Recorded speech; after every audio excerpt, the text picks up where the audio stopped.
علم خانه را بنا میکند.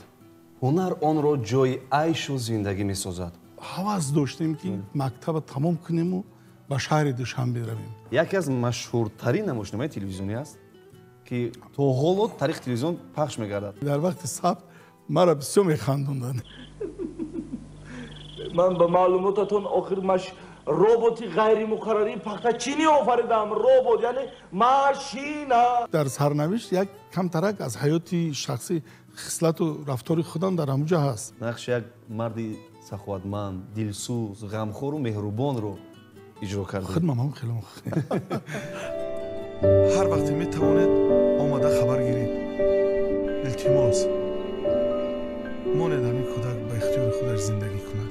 تو در این سوال موفق شدن چقدر راههای پرپیچ و تاب رو پس سر کرده اید؟ من شخصا از کاری همین کارگردان بسیار راضی بودم. همدیاران مهربان، ما میفخریم که امروز از شهر دوشنبه هیکلتراش نامی همراه شاگردشان مهمان ما شد. رفیقان خاکستر غم باشم به خاکی درت مادر. در یک اون نوار تلویزیونی پدری من نیست. خاکستری غم باشم به خاکی درت مادر. آرزو دارم که یگون فیلمی دا نقش آفرینی کنیم که مثلا رود همین به تمام دنیا و به دیگر شهرها همین آرزوی من است.